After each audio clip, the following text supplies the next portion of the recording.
Bom dia a todos. Feliz sábado. Sejam todos bem-vindos a um local onde a qual Deus ele se revela para cada um de nós, irmão. É muito bom estar aqui, viu? Principalmente prestigiando aqui esse lindo coral. Esse coral é uma bênção para a honra e glória de Deus, viu? Essas crianças aí, eu vou dizer, vai ser aí um grande instrumento na mão do Senhor para atrair muitas almas aí aos pés de Jesus. Deus seja louvado por esse lindo trabalho aí que está sendo feito aí por essas crianças. Bem, meus queridos, Deus ele é bom para com cada um de nós. Aqui já foi expressado a bondade de Deus através da lição da escola sabatina. O que nós também temos que fazermos como cristão aqui nesse mundo. Deus ele nos chamou para desempenharmos um grande papel aqui nesse mundo. E o papel é, enquanto nós nos conservarmos aqui nesse mundo, o Senhor nos dá a oportunidade de estarmos aqui, nós levarmos outras pessoas aos pés de Jesus. E sermos bondosos também, assim como Deus ele é bom para conosco. Bem, eu já fui apresentado, juntamente ali com a minha esposa. A nossa família é uma família pequena, a minha família. Só eu, minha esposa e um filho. Nós só temos um filho. O nosso filho, ele fez 1 ano de casado. O camarada com 21 anos de idade já está morando lá em São Paulo. Está com 1 ano que casou e foi embora, nos abandonou. Mas está lá bem com a esposa dele, está trabalhando. Nós estamos felizes aqui porque, graças a Deus, nós tivemos o privilégio ainda de encaminhar ele desde novinho nos caminhos do Senhor. E até então, graças a Deus que Deus tenha o conservado assim. Bem, para mim é uma alegria estar aqui a primeira vez, tá certo? Já estive aqui na igreja da Messejana, não sei se é a central daqui do distrito, estive ali, tive uns grupinhos aqui desse lado, mas nesse local aqui eu ainda não tinha vindo ainda, mas estou muito feliz aqui por estar com meus irmãos. Como já foi dito, já fiz parte de algumas igrejas adventistas, quando nós não somos, quer dizer, nós somos daqui de Fortaleza, mas moramos aí um bom tempo fora, tá certo? Nós moramos em Salvador, e viemos para cá, para Fortaleza, e quando nós chegamos aqui, eu fui o primeiro a me batizar na igreja da Serrinha, depois veio a minha esposa, depois veio meu filhinho, meu menino era muito pequeno, e aí depois o Pedro, ele se batizou, e da Serrinha nós fomos para Aracapé. Do Aracapé nós passamos 1 ano, quase 2 anos, e na igreja do Aracapé também não era fácil, viu, irmão? Quando nós chegamos lá era um grupinho muito pequeno, e interessante que na igreja do Aracapé, o telhado lá, era um telhado muito baixo, além de ser muito baixo, ainda era aquela telha de amianta. A partir das 9 horas do dia, meus queridos, era um calor terrível. A gente via ali criança chorando e às vezes ali a mãe batendo na criança e não entendia por que, mas era o calor. E aí nós construímos a igreja do Aracapé, ainda na época do pastor Armando, construímos a igreja do Aracapé. Do Aracapé foi fundado um grupinho lá no Alto Alegre. Na época lá era esqueço o nome, Adail não, tinha um camarada lá que até foi pastor. Nós fundamos também a igreja lá. Aí de lá viemos de novo para a Serrinha. Da Serrinha nós recebemos um convite para ir para o Arvoredo. No Arvoredo nós passamos quase 5 anos. Graças a Deus que lá no Arvoredo nós já temos hoje lá mais ou menos umas 50 pessoas ou mais. A igreja lá está bem firmada. E agora nós retornamos de novo para a Serrinha. Estamos aí de novo na Serrinha. E se Deus nos permitir aí novamente, nós iremos fundarmos aí outros grupos para a honra e glória de Deus. Tá bom? Bem, a mensagem vai ser uma mensagem bem curta por causa do tempo, tá certo? Queria que você abrisse aí a sua Bíblia. Lá no livro de Mateus. Mateus, o capítulo 19. Obrigado.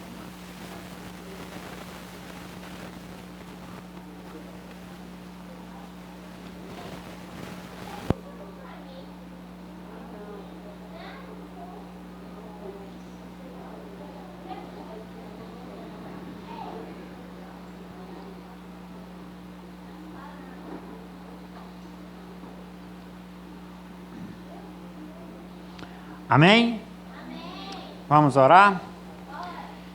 Santo Deus e Pai, nós te louvamos por estarmos aqui mais uma vez. O motivo de nós estarmos aqui, nós temos plena certeza que foram as tuas misericórdias que se renovaram sobre a nossa vida, Senhor. Nosso muito obrigado. Que nessa manhã, mais uma vez, cada família aqui representada possa sair daqui com as bênçãos do Senhor, Pai. Abençoe não somente esta igreja desse bairro, mas toda a tua igreja na face da terra. Nos dê agora sabedoria sobre a tua palavra e compreensão, pois nós te rogamos em nome de Jesus. Amém. Bem, capítulo 19 de Mateus, nós vamos nos depararmos aqui a partir do verso 16, tá certo? Vai falar aí de um jovem rico. Fala aí de um jovem rico. Essa mensagem, ela é uma mensagem, irmão, bem atual para os últimos dias. Porque aqui fala a respeito dos mandamentos de Deus, fala de riqueza, que tipo de pessoa vai entrar no reino do céu.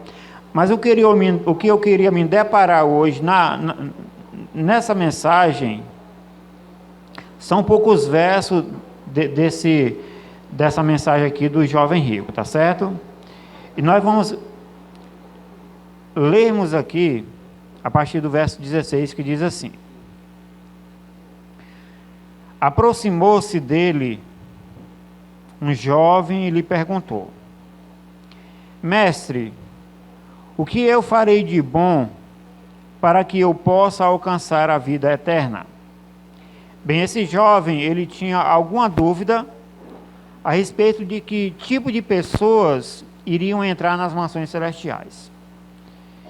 E aí o jovem, ele chega para Jesus, já aproveitou essa oportunidade onde Jesus ia passando por um certo local e chegou para Jesus e fez essa pergunta: Senhor, o que é que eu devo fazer para que eu possa alcançar a vida eterna?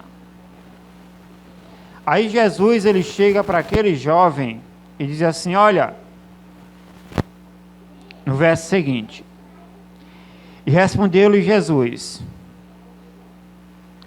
por que tu me perguntas acerca do que é bom? Bom só existe um. Se queres, porém, entrar na vida eterna, guarda os mandamentos. Bem, então um dos requisitos para que os seres humanos eles possam entrar nas mansões celestiais, nós entendemos aqui nesse verso que é necessário nós guardarmos a lei de Deus, os mandamentos do Senhor. Porque, segundo a Bíblia, o pecado é a transgressão da lei de Deus. Então é necessário que a gente venha,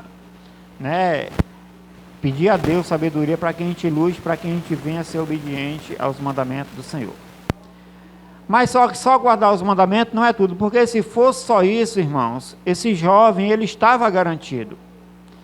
E aí ele vai para saber de Jesus Cristo se ainda existia mais algum mandamento, além daqueles que já tinha sido ditado ou citado por Jesus Cristo. Ele chega e pergunta: Senhor, mas quais são? Aí Jesus, ele vai dizendo: olha, não matarás, não roubarás, não dirás falso testemunho, honra teu pai e a tua mãe. Tá certo? E aí o jovem, ele foi e disse assim: ah, Senhor, obrigado por esses mandamentos o Senhor ter citado para mim. Porque esses mandamentos eu já tenho guardado desde a minha mocidade, desde a minha meninice. O que é que me falta ainda? E aí nós vamos pegarmos aqui o verso 21. Diz assim: disse-lhe Jesus: se queres ser perfeito, vai, vende os teus bens e dá aos pobres, e terás um tesouro no céu, e depois vem e segue-me. Tendo, porém, o jovem ouvido esta palavra, retirou-se triste, porque possuía muitas propriedades. Bem, Jesus Cristo olhou para aquele jovem e disse assim: olha, apesar de tudo isso que você me disse, que você tem observado esses mandamentos desde a sua meninice, seus pais ensinaram a você, mas ainda falta uma coisa para você fazer. Mas quais são, Senhor? Olha, a única coisa que falta é você se desprender dos seus bens.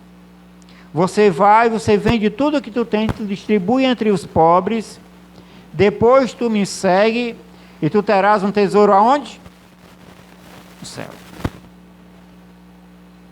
Então, uma das primeiras lições que nós temos que tirarmos daqui, irmão, que o nosso tesouro, irmão, ele não pode estar aqui nessa terra.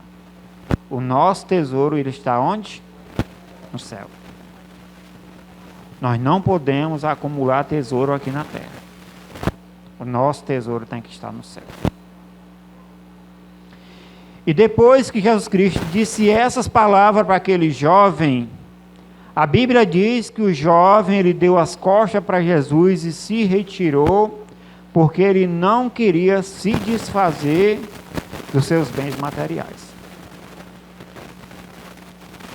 A história desse jovem, irmão, você encontra aqui em 3 livros: em Mateus, em Marcos e em Lucas, contando ali a mesma história. Depois disso aqui, você não encontra de forma nenhuma, em nenhuma outra parte da Bíblia, algum relato a respeito desse jovem. Alguns historiadores, pesquisando a respeito de como esse jovem ele terminou, peguei aí algum livro para pesquisar, eles buscando chegar à conclusão de que fim levou aquele jovem, eles chegaram à conclusão de que aquele jovem, no final de sua vida, ele morreu sem nada, miserável, perdeu tudo, perdeu completamente tudo, e ainda morreu de uma doença terrível. Tudo isso aconteceu por consequência do seu coração estar completamente preso aos seus bens materiais, e por ele ter dado as costas a Jesus.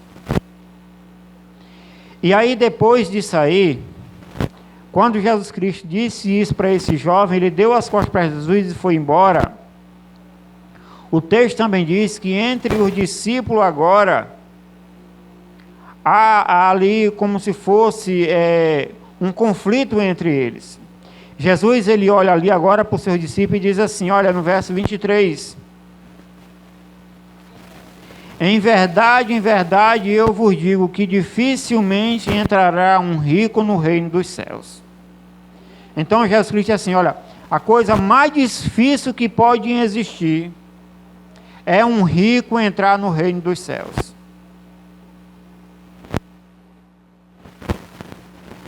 E aí eu queria saber nessa manhã aqui, quantos ricos tem aqui nessa igreja? Eu queria ver as mãos aqui, dos ricos da igreja. Então só tem uma pessoa rica. 2. 3. Pronto, amém. Tem 3. Pronto. Então Cristo ele disse assim, olha, dificilmente um rico entrará no reino dos céus. Quantos ricos tem aqui na igreja? Eu queria ver as mãos.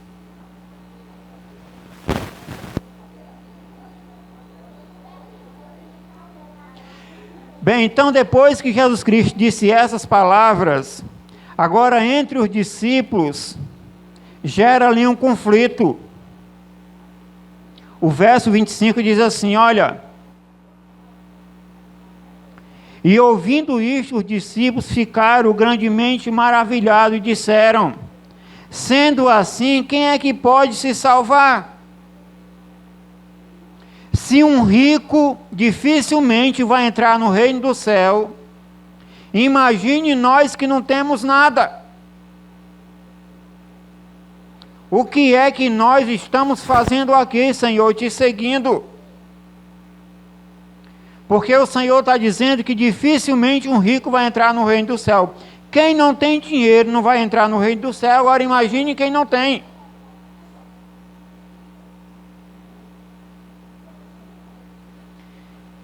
E aí, irmãos, tem um corinho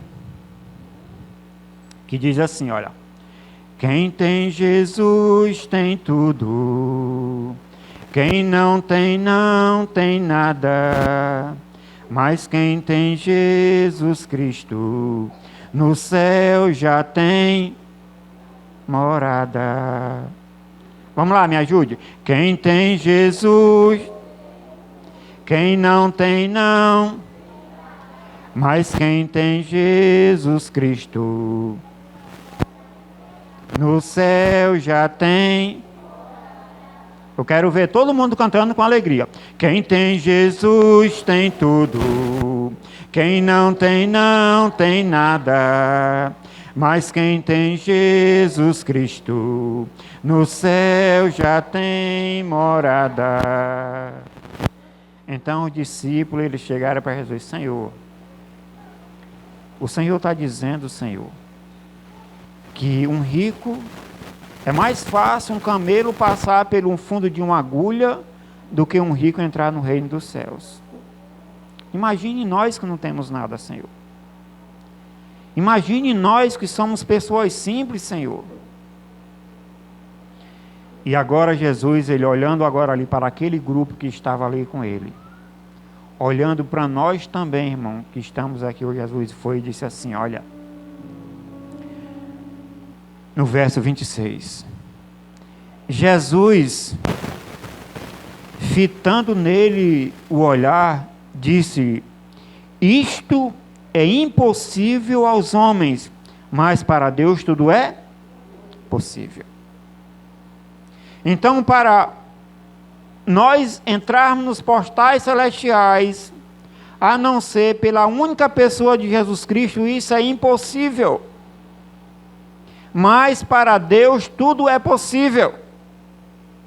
Mais interessante, irmão, que mesmo Jesus Cristo dando essa resposta para os discípulos, eles ainda não se conformaram. Tinha um que sempre estava à frente, ainda não se conformou com essa resposta de Jesus. E agora Pedro, ele toma a palavra no verso seguinte, ele vai e diz assim, olha, no verso 27, então Pedro lhe falou, eis que nós tudo deixamos para te seguirmos, Senhor. O que será de nós ou o que nós receberemos? Então Pedro, ele agora vai e diz assim, Senhor Deus, olha, nós não somos ricos, mas mesmo sendo pobres, Senhor, nós deixamos tudo para te seguir. Nós deixamos o nosso barco, alguns aqui deixaram a sua lavoura, outros tiveram de deixar lá o seu quintal ali, as suas ovelhas, o seu gado para te seguir, Senhor. E nós gostaríamos de sabermos do Senhor, Senhor, eu estou aqui não falando não só por mim, eu estou falando por todos esses que estão aqui, Senhor. Nós deixamos tudo para te seguir, e nós queríamos saber o que nós receberemos, porque o Senhor acabou de dizer que dificilmente um rico vai entrar no reino do céu. Nós tínhamos poucas coisas, mas mesmo sendo poucas, nós deixamos para te seguir. Nós deixamos até a nossa família, Senhor, para te seguir. Senhor, eu estou falando agora por mim, Senhor. Eu gostava de beber, eu gostava de fumar, gostava de festa, gostava de me prostituir. E eu deixei tudo isso que eu gostava para te seguir, Senhor. E eu queria saber do Senhor, não só por mim, mas por todos eles que estão aqui, o que é que nós iremos recebermos, Senhor. Porque no mundo que nós estamos vivendo, irmão, não é fácil.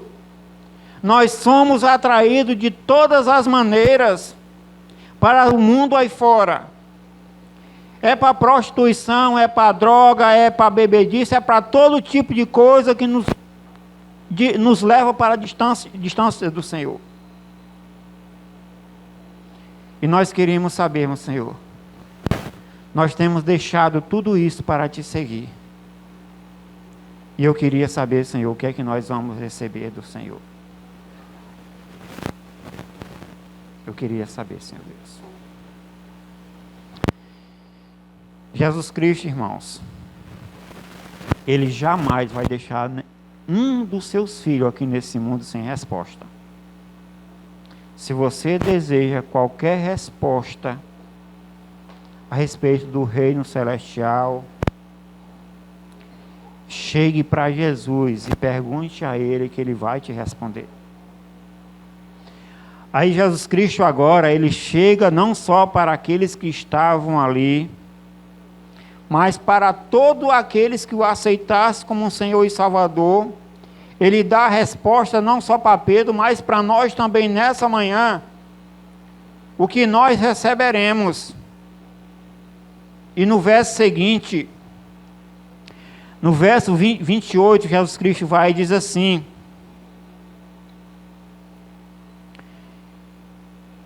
Jesus lhe respondeu: em verdade,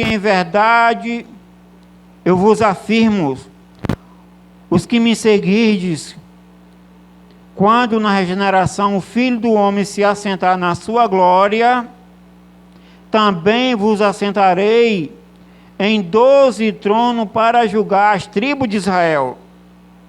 Então a primeira promessa de Jesus Cristo aqui para aqueles que seguem a Jesus Cristo, Ele diz assim: olha, uma das promessas que eu faço, não só para você, Pedro, não só para eles que estão aqui, mas para todos aqueles que virão por causa do meu nome. Quando eu vier, pela segunda vez, e sentar no meu trono, vocês também irão se assentar em 12 tronos para julgar as tribos de Israel. Eu vou perguntar de novo. A primeira coisa que eu vou perguntar: quem é que se senta em trono? Me diga aí, me ajude aí. Quem é que se assenta em trono? É rei. É mais o quê? É rainha. É príncipe. Mais o quê? Princesa. Juiz. Então, olhando aqui para essa igreja, irmãos, sabe o que é que eu estou vendo aqui? Aqui eu estou vendo muitas princesas, eu estou vendo príncipes. E a promessa de Jesus Cristo, que cada uma de vocês, cada um de nós, iremos sentarmos aonde? E aí eu vou perguntar novamente: quantos ricos tem aqui nessa igreja? Eu queria ver as mãos.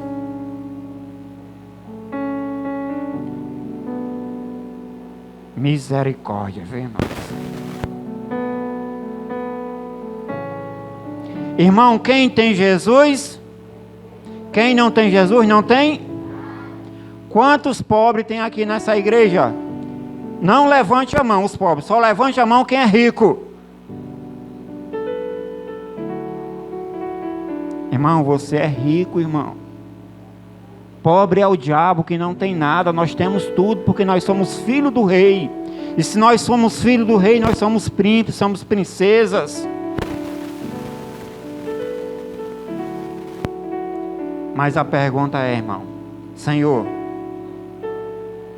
nós deixamos tudo para te seguir, Senhor. Aquele lá, Senhor, ele não foi capaz de deixar a riqueza desse mundo para te seguir. Nós vimos, Senhor, que por causa das riquezas dele, ele deu as costas para o Senhor. Mas nós não temos nada, Senhor. Mas mesmo assim, Senhor, nós queremos te seguir. Porque nós já começamos a entender, Senhor, que te seguindo, Senhor, existe um local especial que o Senhor quer nos levar. Um local onde a qual não vai haver mais tristeza, nem morte, nem sofrimento e nem dor, Senhor Deus. E nós queremos estar com o Senhor nesse local. Mas não é fácil, Senhor, porque o mundo ele nos atrai. O mundo muitas vezes, Senhor, as coisas desse mundo nos sufoca, Senhor. Mas aí, Senhor, nós queremos sabermos do Senhor. É incrível, irmão, que nos dias atuais em que nós estamos vivendo, existem seres humanos que podem até achar que não existe mais. Mas existe, irmão. Ainda existe jovem na igreja. Ainda existe tanto homem quanto mulher dentro da igreja, irmão, que se guardam para o Senhor. São fiéis à palavra de Deus. Sabe por quê? Porque se agarraram a essa promessa feita por Jesus. E a promessa feita por Jesus nos últimos 2 versos, que quando Ele viesse, nós, irmãos, se nós estivéssemos firmes ali nas promessas que Ele tinha nos concedido, nós sentaremos em trono. E nos últimos 2 versos, que é o verso 29 e 30, Ele conclui dizendo assim, não só para os seus discípulos, mas para nós que estamos hoje aqui.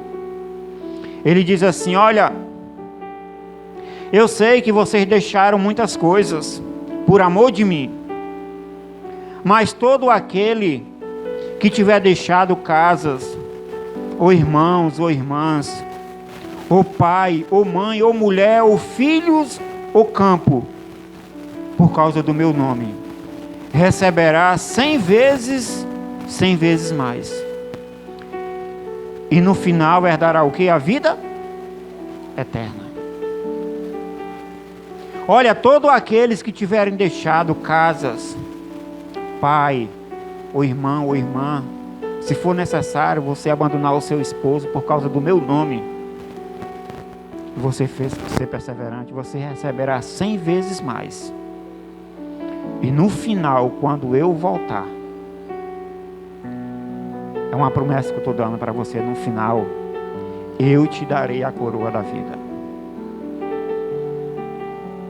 Existe outra promessa maior do que essa, irmão? Não existe, irmão. Nós só temos essa a agarrarmos com todas as nossas forças e dizer assim: Senhor Deus, muito obrigado por essa promessa que o Senhor deu, não somente os discípulos lá no começo, mas ela também, Senhor Deus, ela serve para nós hoje, porque a tua palavra diz que seca-se a erva e murcha-se a flor, mas a tua palavra, ela continua sendo fiel. Irmão, quando eu prego essa mensagem, eu gosto de contar uma história de uma senhora lá da igreja do Aracapé.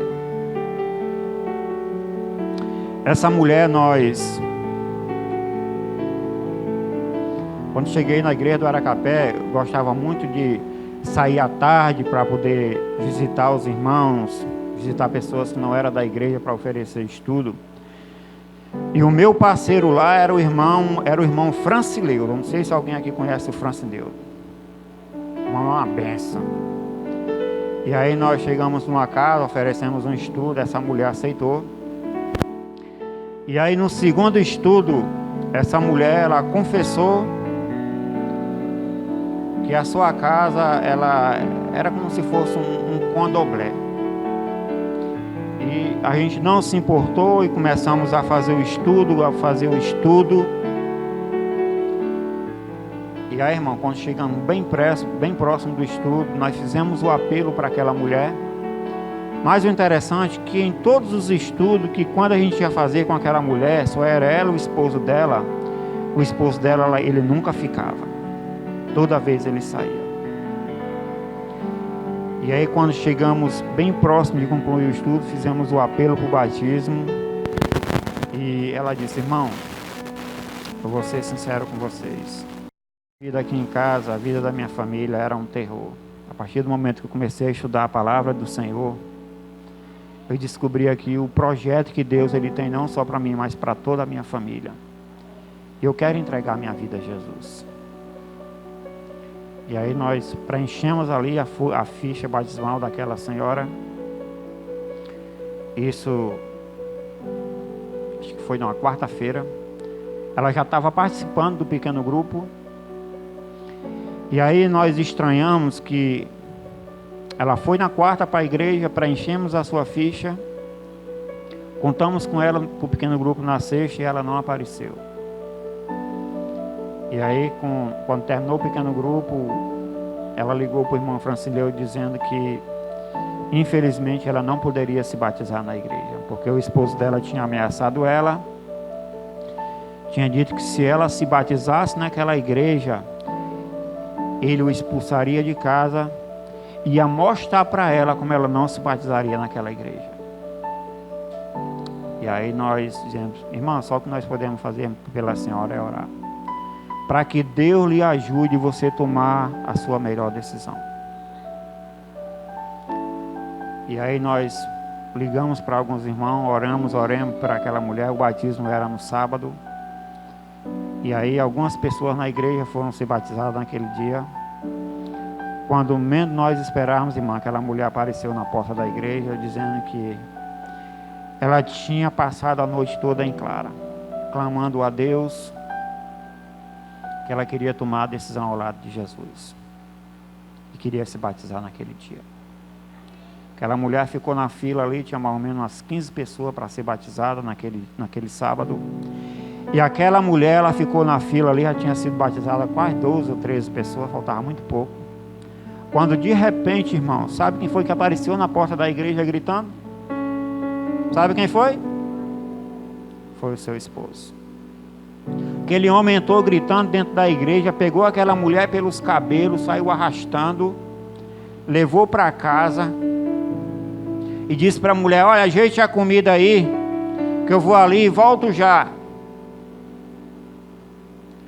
E aquela mulher, irmão, saiu, não se batizou, foi agredida, foi humilhada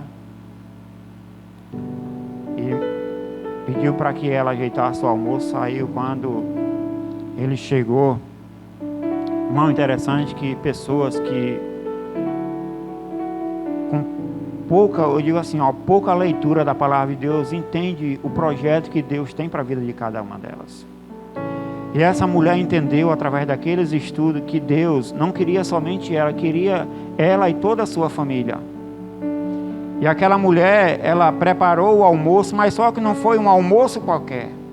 Aquela mulher preparou um almoço especial, e quando aquele esposo chegou, ele estranhou. Ela colocou a comida lá na mesa, colocou algo, fez algo especial que até então ela ainda não tinha feito. E aí aquele homem, ele sentou na mesa, comeu calado, se levantou calado, saiu novamente para a casa do amigo. Quando chegou na casa do amigo, disse assim, olha, eu cheguei em casa para almoçar, mas aconteceu algo interessante. Hoje, a minha esposa, ela ia se batizar ali numa igreja, e eu não deixei ela se batizar. Eu humilhei ela perante a igreja, eu a agredi. Cheguei em casa, mandei ela preparar o almoço, disse que vinha aqui. Mas interessante que quando eu cheguei em casa, eu encontrei algo especial. Eu encontrei uma comida que eu ainda não tinha comido ainda. E a primeira coisa que me veio à mente, eu disse assim, olha, essa comida ela só pode estar, sabe o quê? Envenenada. Mas aí eu percebi que da onde ela tirou para comer, ela disse, pode se servir. E ele, com medo, ela comeu primeiro e depois colocou no meu prato. E aí que eu percebi que se tivesse envenenado ia morrer os dois. Então eu comi também. E agora eu estou aqui lhe contando essa história. Eu não sei o que foi que aconteceu. E aí o amigo, entre aspas, disse assim, olha, depois disso aí, no mínimo, ela só pode estar com algum caso aí com o pastor lá dessa igreja. E aí o diabo, usando a boca daquele amigo, colocou aquilo no coração daquele homem, dizendo, só pode ser verdade. E saiu para casa agora com o intuito, dizendo assim, olha, eu vou matar ela, e quando eu tiver a oportunidade, eu também vou matar ele. E chegou em casa, irmão, disse que chegou em casa agora com o intuito realmente de matar a sua esposa. Ela já tinha almoçado e agora tinha entrado no seu quarto. E quando ele chegou em casa, a primeira coisa que veio à sua mente foi pegar a faca que estava lá na pia. Quando pegou a faca que correu lá para o quarto, ele ouviu uns cochichos lá no quarto. E quando aquele homem abriu a porta do seu quarto, ele viu lá a sua esposa, mas só que prostrada no pé da cama, clamando pelo seu esposo. E aquele homem, ele não aguentou, irmão, ele se rendeu naquele momento e disse assim: olha, eu entendi esse Deus que você está querendo servir. A partir de hoje não vai ser só você, vai ser eu, juntamente com você. A nossa casa, a partir de hoje, nós serviremos a esse Deus.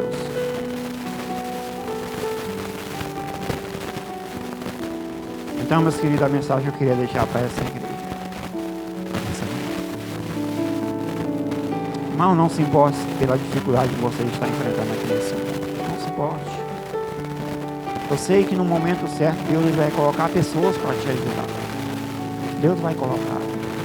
Não se preocupe com isso. Se importe, irmão, com o que Deus está preparando para cada um de nós lá em cima, nas nações celestiais. E no final, quando o Senhor vier, Ele vai colocar nas mãos de cada um de nós a coroa da vida para viver para todo sempre para com Ele nas nações celestiais. Então eu queria dizer para você que está aqui nessa manhã, irmão, vale a pena seguir a Jesus. Aconteça o que acontecer, não desista desse caminho, porque não existe outro que importa que o homem venha a ser salvo, a não ser na pessoa do Senhor Jesus Cristo. Nesse momento eu irei chamar mais uma vez o coral. Coral pequena, como é pequena? Pequena luz, mas é uma grande luz. Não é pequena, é grande, porque são muitos. Para a honra e glória de Deus, medite nesse louvor que vai ser cantado por Ele. Amém.